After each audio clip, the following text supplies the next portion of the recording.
Hello, everyone. Thanks for joining today. Thanks for joining the Industry 4.0 Club for our Manufacturing Futures live cast today. My name is Scott Phillips, and I'm one of the founders of the Industry 4.0 Club. I'm joined today by one of the other founders, Carol Lynn. I'll have her introduce herself in a minute. And we've got a really good session today. We've got Adam Westmoreland. Adam is with Inductotherm, and I'll let him introduce himself in a little bit. But Adam is the manager of digital and information technology at Inductotherm. And we also have another panelist, Deepak Singh. Deepak is with Saviant, and Deepak is VP of Client Services. And Saviant worked on a project with Inductotherm that we're going to hear a little bit more about today. Industry 4.0 Club has been around while we conduct events every day of the week. And today, on Tuesdays, it's around manufacturing technology. And the discussion we're going to have today is about industrial Internet of Things platform. The goal of the Industry 4.0 Club is to host events like this and encourage the adoption of Industry 4.0 technology by manufacturers and end users. And as we get talking today, I want to just make an early announcement to anybody attending live here to feel free in the chat to drop in any questions you have for Adam and Deepak as we go along today. And we'll make sure we answer those questions. So again, my name is Scott Phillips. I've been with the Industry 4.0 Club about a year. When I'm not doing this, I work with manufacturers, help them develop Industry 4.0 roadmaps. Most of my career before that was with Whirlpool Corporation in their manufacturing operations. I want to introduce Carol.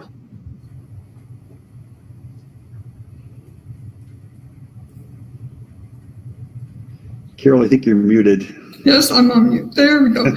I'm Carol Mitchellin. I'm a co-founder of the Industry 4.0 Club. You might recognize me from our Monday Women in Manufacturing Room. I co-host with Grace Donovan. And when I'm not supporting my fellow co-founders during the day, I'm a content marketing specialist at Raven AI. And back to you, Scott. Great. Thank you, Carol. So glad you're here today. Adam, why don't you give a little more about you, your role you're in, and a little bit about Inductotherm, please? Yep, no problem. I'm glad to be here. So my role at Inductotherm is I work in the research and development department. So I'm in charge of creating new technologies. So some of the technologies that I work on is I do different software, including embedded development that we have in our equipment. We sell capital equipment, but now I've been working more on the automation and Industry 4.0 side of things at Inductotherm. So I'll just talk a little bit about what Inductotherm does. I have the boring explanation and then the more interesting explanation. So the standard explanation is Inductotherm is a manufacturer of induction furnaces for melting metal, but we're also involved in there's a lot of automation behind that, including charging the furnace, the power supplies for the furnaces, and a lot of other auxiliary equipment. Inductotherm is a global company. We have manufacturing facilities all around the world. But what I like to say, the more interesting explanation is one of our company's slogans is "Metal is what you make of it." So basically, we're involved in anything that's made out of metal. We're lots of times involved in it. So some of the different applications that we're involved in would be we're involved in making automotive parts, aerospace parts, wind turbines, turbine blades for jet engines, carbon fiber brakes, steel for bridges, intramedullary implants for like titanium hip replacements, silicone for solar panels, fire hydrants, pipes, golf clubs, cast iron pans, jewelry, pretty much anything you can think of that's made with metal we help create equipment to melt the metal, pour the metal, cast metal, everything like that. And I've been at the company for 8 years, and I help lead our IoT technologies, which I work along with Deepak here. Great, thanks, Adam. Deepak, can you tell us a little bit about your role, a little bit more about Saviant, please? Yes, glad to be here. Hello, everyone. I'm client service partner. The role I'm playing is Saviant. Mostly work with industrial engineering and equipment manufacturing industries to solve their business problem for their customers. I'll talk more about Saviant. Saviant partners with industrial engineering and equipment manufacturing to design, deliver custom software solutions to analyze, capture data from live machines and system equipments, and basically to, in real world, to provide intelligence as a service with it for their customers. Great. Thank you, Deepak. Go ahead. Anything more? No, I'm good. Okay. Okay, good. Well, again, just for the audience, or Carol even, jump in with any questions. I have some questions on my mind, knowing just a little bit about this project, but maybe I'll start with Adam.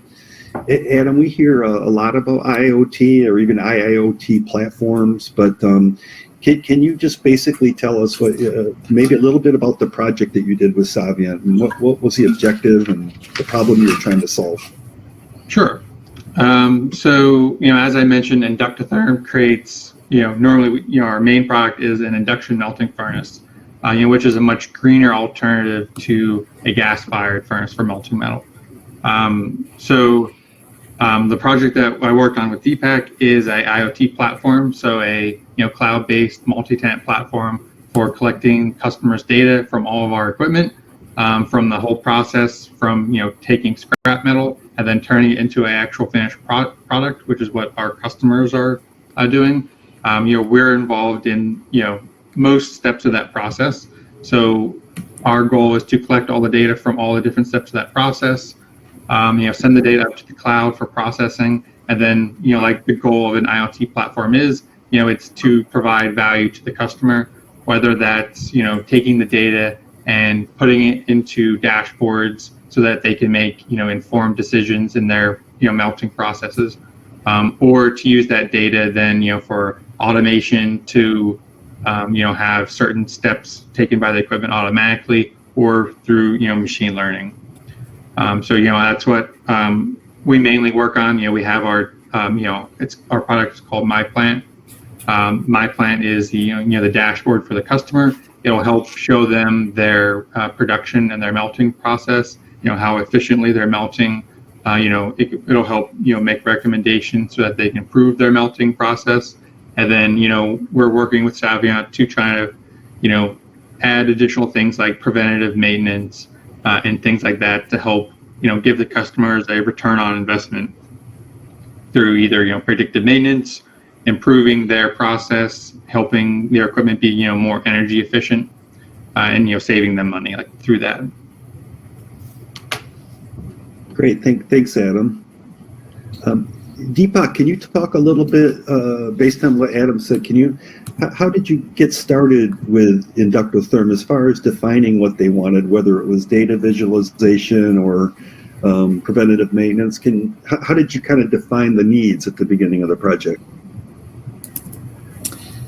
Yeah, and I think when we got partnered to solve some of the business problem, what Adam talked about, to create a platform for their customers to solve some of the problems related to operational issues, ensuring the data captures from all different machines, from all different data sources, all different types. So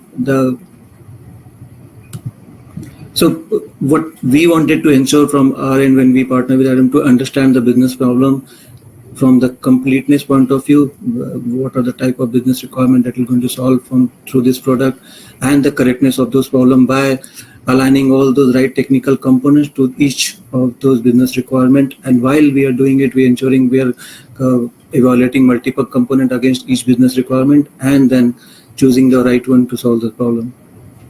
And through that process, once you create an architecture design of it, you get the accuracy of the problem too. Great. Thanks, Deepak. Adam, another question I have is, I can imagine all the data that could be generated by all the different sources that you mentioned earlier, all the sensors on the equipment, everything. How did you choose which data to collect and which data was less important or more important given your customers and their application? So I think that's a good question. I think, a lot of times if a company, on their IoT journey, they may take the collect data first and ask questions later approach. Yeah. We try not to take that approach. And, I feel like every company, even, before they start, actually implementing IoT technologies, they have to have a lot of wealth of knowledge and different tools that they use, before they even start using them for IoT technologies.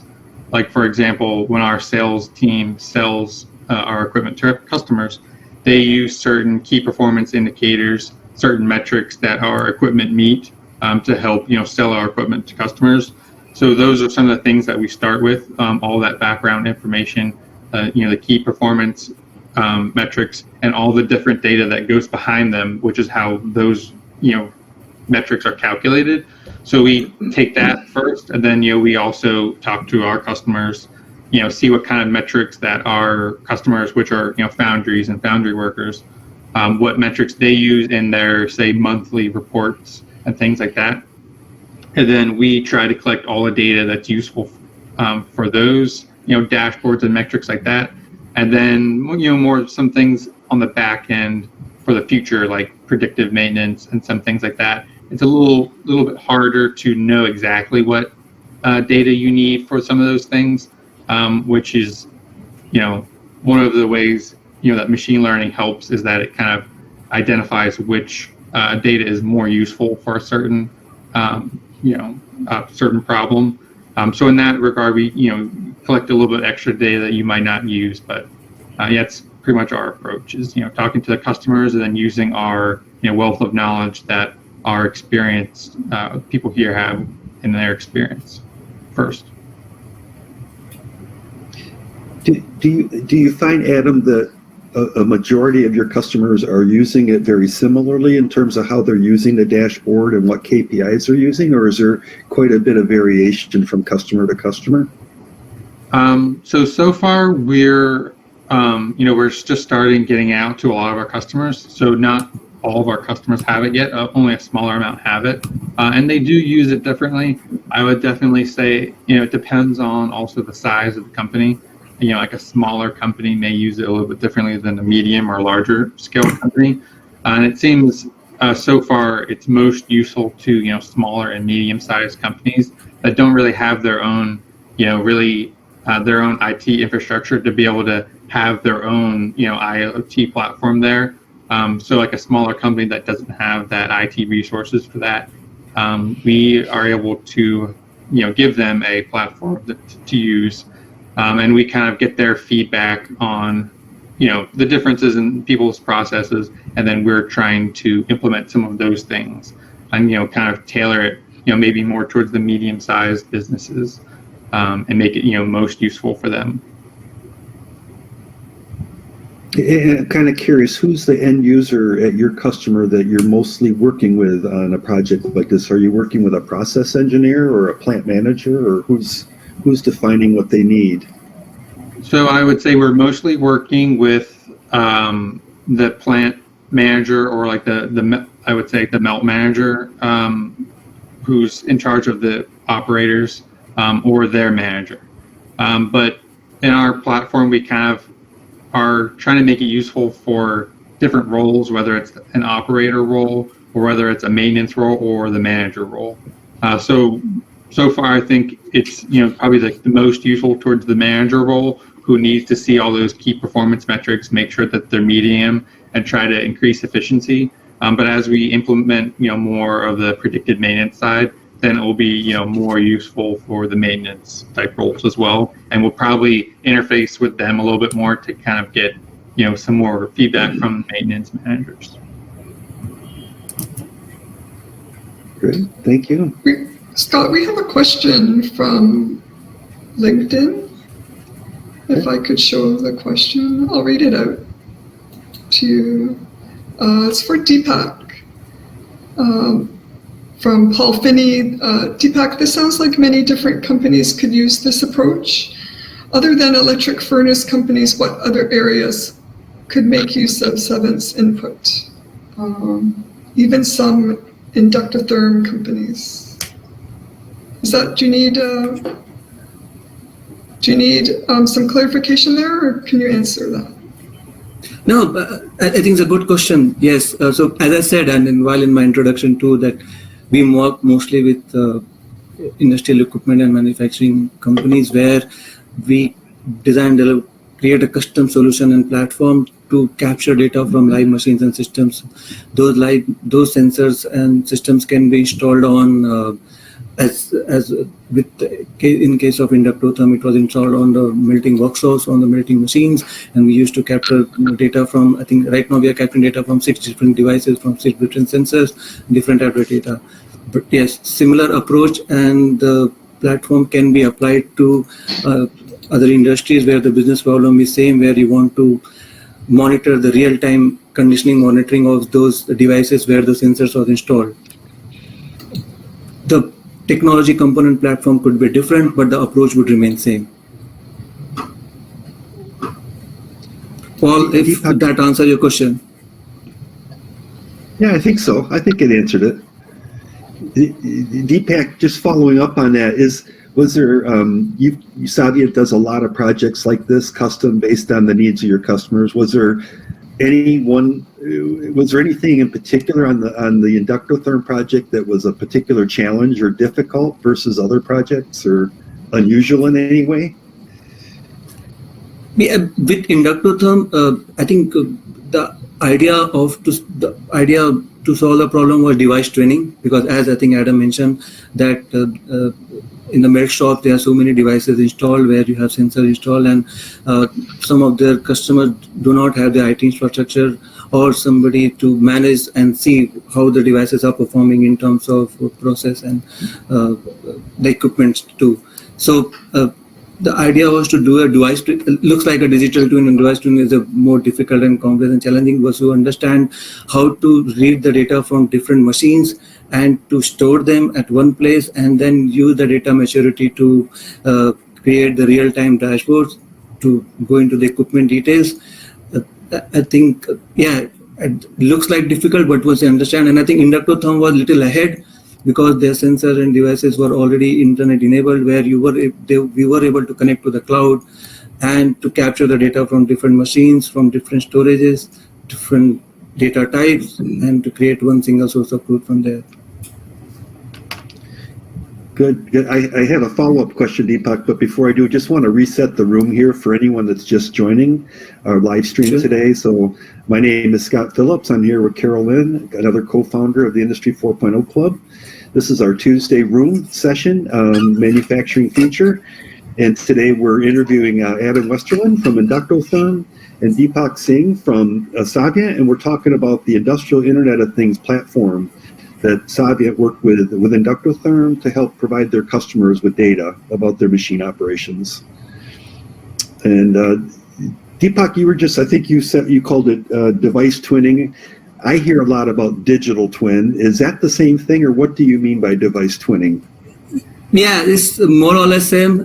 Here, I think what I mentioned, where we wanted to ensure that all the devices which are installed at the melt shop, and you should be able to go and view the details of each equipment, where you're not getting a 3D view of the equipment, but you are getting all the equipment listed, and you're for all different type of customer, and you're able to see the details of it.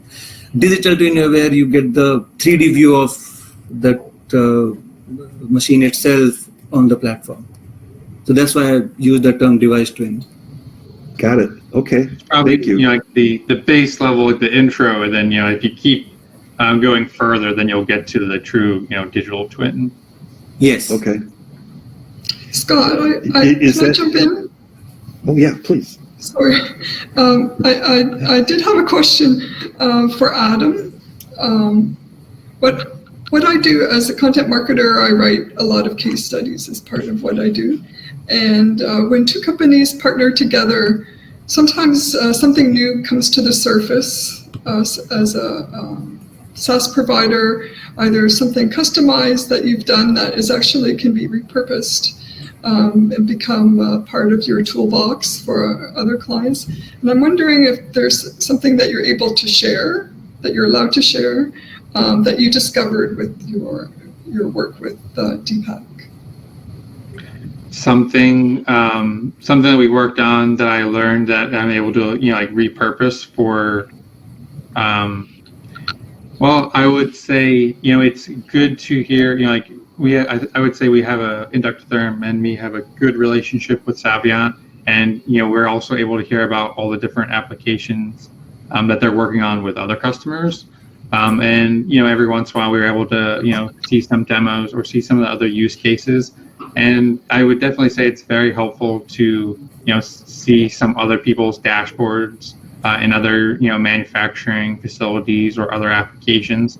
It helps give you some idea and some improvements that you can make on your own, as well as all the different other applications like the machine learning and the kind of AI use cases that Saviant works on with other companies. It's useful to see all those different applications, and then I, as an engineer, I'm always thinking and problem solving. So whenever I learn a new piece of information, you're always trying to apply it to the things that you work on. So I always think it's helpful to ask questions and see new things like that.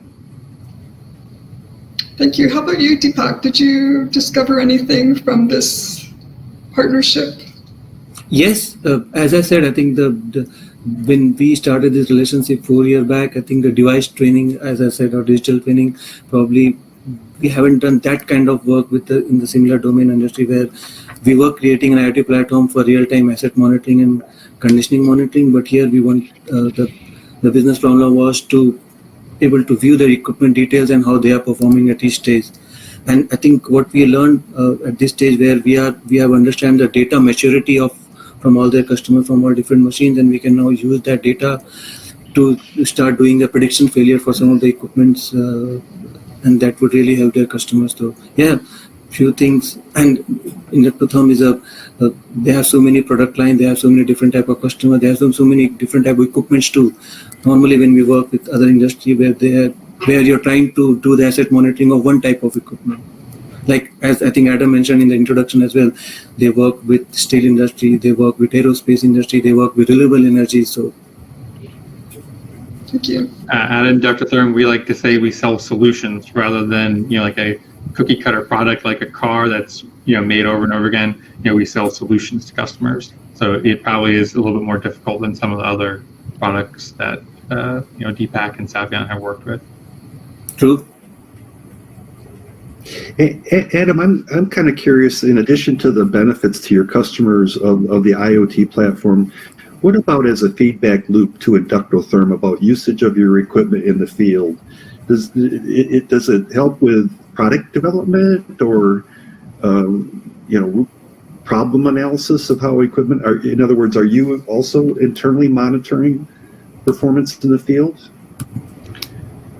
Yes. So one thing which I'll say, we haven't quite implemented yet, but we'd like to implement in the future. Well, I'll answer this in two parts. For the first part, we do like the feedback loop of getting customers' feedback, and as part of our first implementation of this, we will visit customers in the field. I always like, as an engineer that I'm normally in the office, I always like to go out to customer sites and talk to their managers, but also talk to the operators to kind of get more feedback from them. But in addition to that, which we do use that feedback in feedback loop to improve it, we're also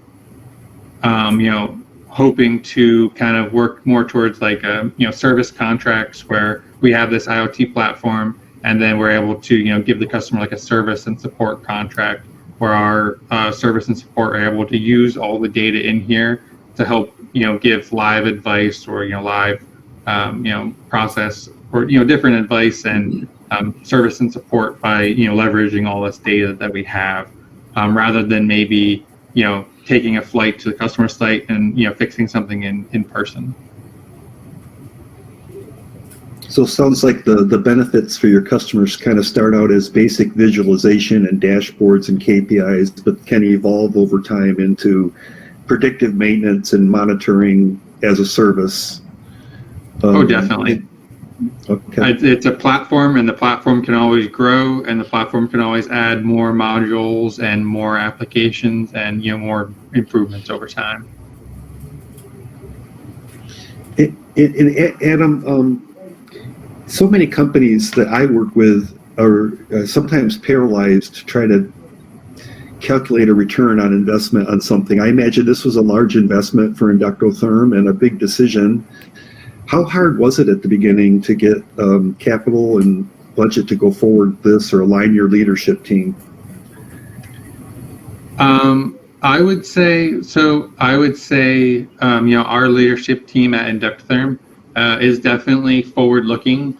So they kind of, and I would also say that our industry with like foundry technologies and metalworking, I would say it probably lags behind some other manufacturing markets a little bit. So it's kind of easy to be forward-looking because you can kind of see what's going on in some of the other markets, and that we need to start working on in our market. But I would say our leadership team is definitely forward-looking, and we were also kind of working on our own, not an IoT platform, but something that was completely local to the plant. So like a precursor to an IoT platform where we're just collecting some things locally. And so we kind of had some things in place. So it was a little bit easier to move to this cloud IoT platform because we had some of the pieces of the puzzle already in place. It wasn't quite as big of an investment. And the benefit of that was what we were currently doing was kind of more customized, custom like per job, per customer, which isn't very efficient, like labor efficient. So moving to the IoT platform where sure we get every customer's feedback and you kind of decide what modules and what dashboards to show, but then it's one platform which you're able to support way more customers rather than kind of what we were working on before where it was much more labor intensive. Right. Scott, it wasn't too difficult to get the buy-in. Sorry to interrupt. Can we go to a question? Yes. From LinkedIn? We have a question from Jim. Inductotherm has a great history of providing feature-rich GUIs for their customers. What is the main customer benefit for utilizing, is it MI plant? My plant, yep. My plant over your traditional interfaces, and how does it fit alongside iSense? So that's a good question. So iSense is kind of what I was referring to, where it was our previous product, which was a more local-based solution. It wasn't a cloud-based solution. So for any customer that had, like say a defense company that is a little bit more leery about having their data up on the cloud, iSense was kind of like a local-ish IoT platform. So my plant is the cloud-based IoT platform, which is it's newer. We're able to have a lot more dashboards. So as Jim said in the question, we do have a history of different graphic user interfaces for our equipment, and I would say the benefit of my plant over some of our other products is that so those other products were tailored towards one piece of equipment. My plant is tailored towards the whole plant. Or if one of our customers, which a lot of our customers have several different manufacturing facilities, all those different manufacturing facilities would be able to be under one umbrella for my plant, which is a very big change, and it's definitely a little bit more tailored towards production metrics, which a lot of our other equipment was tailored more towards the maintenance side rather than like production metrics. So it's definitely some benefits over our other products. Adam, was there any hesitation by your customers of moving to the cloud? We hear that a lot. Is that hard to sell? So far, no. But as I said, we haven't been pushing it to some a few of our customers who maybe are in defense or have a very particular process that they're really protective of. We haven't tried really selling it to them yet. So we may get some more resistance when we come to a few particular customers. But I think the rest of our customers are kind of already seeing, as I said, some of the other manufacturing markets, they see that, this type of product is coming. They already may have a lot of other subscriptions, and they may already have their data on the cloud from other products. So it's like an easy step. While maybe a few, 5 years ago, 10 years ago, you would probably get a lot of resistance. Great. Deepak, Inductotherm and the line of business, is that a sweet spot for Saviant, or are you quite diversified in the industries that you work with? I think we focus mostly on industrial engineering and equipment manufacturing industries. So that's our strength, because from last 10 years, we have learned what kind of business problem in that industry and domain occurs, and how to approach those problems. Because we create custom solutions, so not one solution can be applied to others. But I think what also Adam mentioned, I think Inductotherm is huge, and I think they are into so many their customers are into so many different industries and domains. So I think that's one of those things that we started to learn while we started working with Inductotherm. But yes, we mostly focus on equipment manufacturing and industrial engineering domain, where we try to create solutions where to basically reimagine the data capturing from the live machines and system, and use that data insights for future prediction and forecasting to solve the customer's problem in terms of operational cost, machine remaining useful life of the machines, and I can go on, but yeah. Yeah. I'm just going to reset the room again for anybody who's recently joined. Sorry, Carol. Let's go ahead. Okay. So this, for anybody just joining recently here, this is the Industry 4.0 Club with our Tuesday room on manufacturing future and technology. I'm here with Carol Lynn, one of my partner co-founders, and Carol and I are interviewing and having a great discussion with Adam Westerlund from Inductotherm and Deepak Singh from Saviant, talking about an IoT platform that they developed together to benefit Inductotherm's customers. So if anybody's just joining or has a question, please feel free to post it in the chat. Yes, if we could go to our next question. Looks like it's a very specific question here for you, Adam. We're not too sure who it's from, but it's via LinkedIn. And the question is, what is the extent to which your customers improve their melt metrics with the use of IoT platform versus traditional continuous improvement? And also, do the customers feel that their total life cycle costs have been lowered? So I think that's a great question. That's kind of what I was talking about. Like the goal of the IoT platform is, definitely return on investment. So to answer this question, I would probably say that, we're kind of at Inductotherm, we're implementing MyPlan out to some customers, and we're working on, getting, like the results of a case study. We're able to, market and give some performance increases that we've seen from some of our customers. But I would say that from so far the customers that we've started implementing MyPlan at, one of the customers was basically brand new to Inductotherm equipment. So they have, a very steep learning curve where, they're new to the equipment, so they have a lot to learn. So I would say MyPlan was particularly effective with someone like that is a little bit newer to our equipment. One of our other customers who is very used to Inductotherm equipment, they've been using it for the last few decades. They may not see, as much of a, large improvement at first. But as I said, our goal is to provide value to the customer, and we were able to help particularly someone who isn't as familiar with our equipment, to give them some benefit there. And I would say also a lot of our customers are having some challenges with hiring and retaining workers and skilled workers who want to work in some foundry environments. So having products like MyPlan kind of help in those cases where they're maybe instead of having a worker who's worked in their foundry for the last 30 years from an older generation, maybe they're dealing with, hiring someone from a newer generation who doesn't want to stay around as long and gain all that experience over time. So having products like this kind of help out, newer workers, give them some tools and to help learn and improve, their process.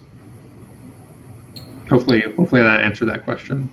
There was also a little bit about the total life cycle costs, which I might be able to answer better after we're finished with our case study. But I would say that, right now the subscription cost of my plan is very low. So I would say, it would help the, overall costs with that. Adam, you mentioned that you're trying to reach the younger worker. Are you introducing like iWatches and mobile devices into your work, and do you find that successful with attracting the younger worker? So I would say there's different things that we do here at Inductotherm. I don't know if you can see behind me, there's actually a HoloLens on the desk behind me. So that's something that we kind of investigated at Inductotherm to kind of help out. We also have similar problems of retaining some younger guys, and as they build up their experience to help say service and support Inductotherm equipment in the field. So we are trying to utilize some tools like the HoloLens behind me to help some of the newer guys, give them a tool that they can get excited about, and they get to use that tool that they're excited about to interface with some of the more experienced guys that may be in the office here supporting them as they're in the field. So that's something that I think is a just good use case for technologies like that. Thanks. I'd like to know more about in addition to the HoloLens, how you reached out to the people that were working on the shop floor and included them in your process. So for customers, I would say that if I do travel to a customer site, I'm an engineer, I'm inquisitive, I like to ask questions, but definitely our sales or our service department that they have a better interface with customers than I do as the engineer. They're at the customer site more often. They may be there at the customer site when the customer is having a problem, when their equipment is down. And they're normally like the best people to get that feedback from customers, and I'm always listening to that feedback that I get back from our our service department and sales department to make improvements on all of our products.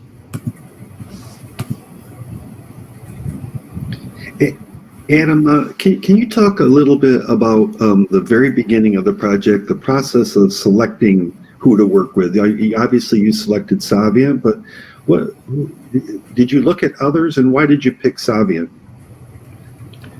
I would say we definitely did our due diligence. We did look at other companies, and I would probably say some of the first steps that we took is some of the different trade shows that we attend, like the AFS, American Foundry Society, and some other big trade shows. We were familiar with some other names of companies that may be able to assist us, but we were looking for a company that is more like a partnership where it's mutually beneficial. So I know from working with Saviant, I know that they're interested in working with a company that we can basically both grow. So they were interested in our use case, and it could help them gain experience. And we were able to work with them and all their experience that they have on other projects, and picking them over some of the other options came partially down to we felt like they have really good support, and so far we've found that they do have good support for us so far. Thank you.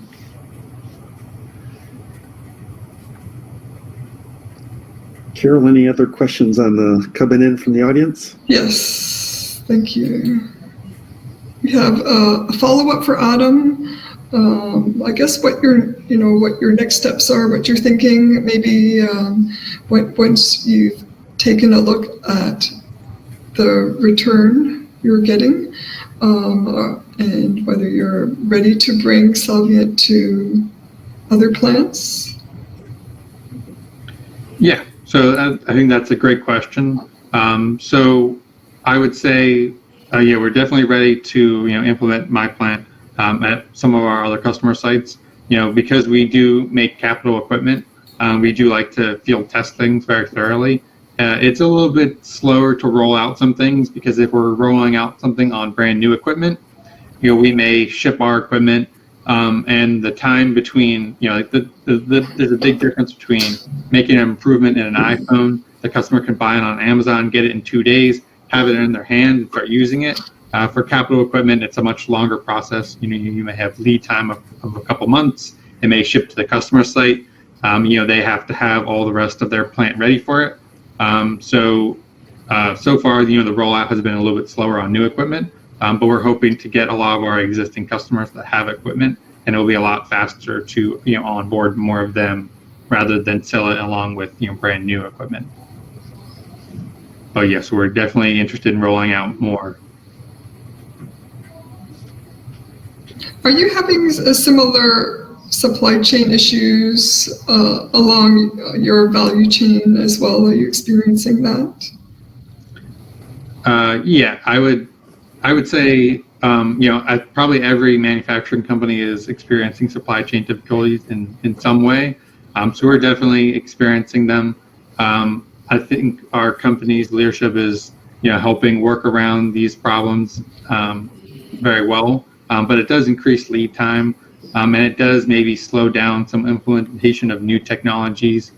We do build our own control boards and embedded boards, and I'd say it's difficult to get a hold of some certain microcontrollers and things like that. So it may slow down some things in the future, but we're working around that, and it's definitely something that probably every manufacturing company as well as other foundries are experiencing.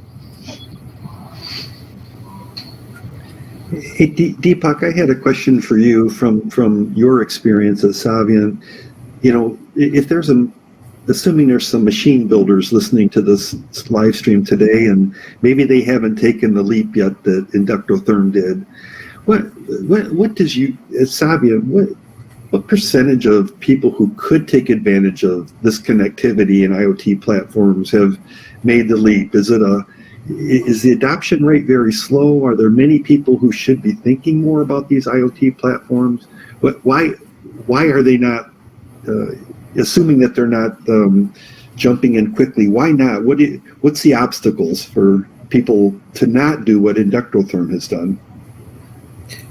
It's a good question, Scott, especially in this industry of manufacturing, where how difficult it is to build a software, right, with the smart hardware that you provide. So I think it's all about understanding how we will read the data, what kind of data. I think Adam also answered one of those questions, what kind of data that you want to read, what kind of data you want to. So it's to understand from where I would read the data, what kind of data I would need from the machines, and different types of machine, different type of data, and how it will get stored. How it's all about capturing the data from the machine and using the data for your own benefit, whether you're doing the asset monitoring, we are doing the real-time monitoring of some machines, or you want to use the data to do the future forecasting and prediction monitoring, right?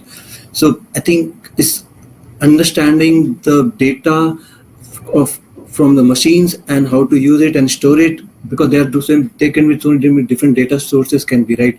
One could be machines, one could be some systems connected to the machines, and there are different type of equipment installed, and with a different type of environment where each machine is going to be installed, right? Melt shops can be in the city, can be in the remote areas where you don't get probably some of the internet connection to. How would you read the data from there? So yes, I think, but I hope they're all listening to this conversation and they can adopt what Inductotherm did, I think, about 5 years back. But yes, I think most of what we get, some of the business problems are similar to what Inductotherm did 4 or 5 years back when we partnered, where trying to solve some of the problems in the industries of doing the real-time monitoring of those assets. Basically, the equipment and machines are the assets for their customers. And if you can do the real-time monitoring and conditioning monitoring of those equipments through the data, yeah. And that could be IoT platform, could be any other platform. But yes, the science would be an IoT to read the data from the machines. I have a question just to kind of piggyback on that. Yeah. Do you see the the amount of customers that are interested in technologies like this as like a steady increase or like an exponential increase lately?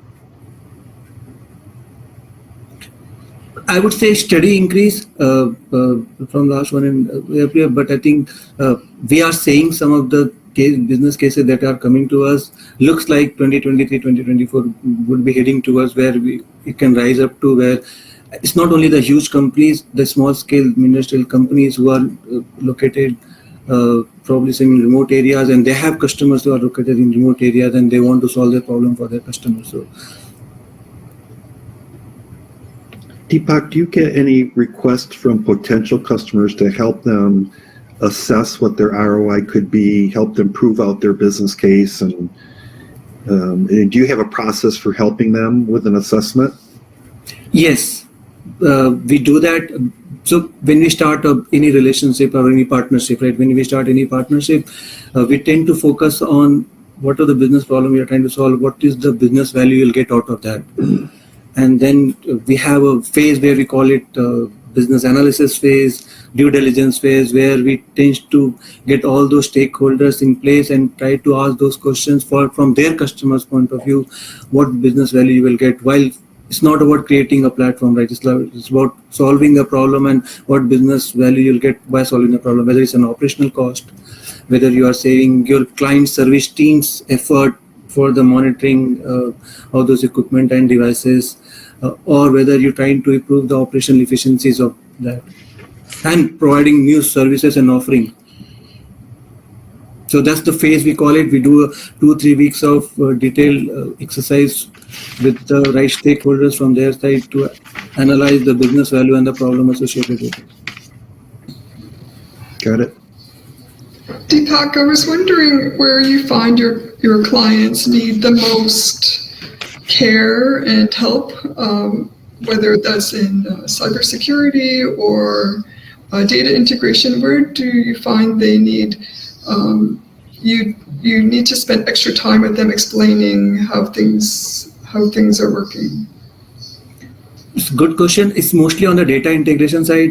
But as I said, I think at the start, where when we design any solution, the architecture is based on the scalability, security part of it and portability part of it, where the platform that you're building, you're not building for right now, right? You're building it for next 5 to 10 years with the industry standards and the customer data increasing, the security threats, and the scalability of the solution, where you should be able to add new offering and new services to the product without have to do much modification in it. So I think it's most on the data integration part of it. That's why cloud has a beauty of taking care of some of the non-functional requirement side of it, security, scalability of it. But how you design and use those services is where the architecture takes place. And it's most of the thought process and goes into that, where you do the due diligence part to ensure the architecture is scalable, portable, and secure. Thank you. Sure. Well, I'm noticing we have just maybe 5 or 10 minutes left today. It's been a great discussion. Just want to make one last request to the audience. If you have any final questions, we'll take them, and then maybe we'll end here in a minute with Adam or Deepak just making any closing comments, anything we didn't ask or forgot to talk about. I thought I would check Carol one last time, see if there's any questions out there from the audience. Good for now? We're good for now, yes. No questions. Okay. So Adam, what did we not talk about, or what else should the audience know today about this project and what it's done for Inductotherm? I would just say things that I didn't talk about. I would just say that I'm excited to work on a product like this. I think it's a big benefit for Inductotherm, and it's a big benefit for their customers.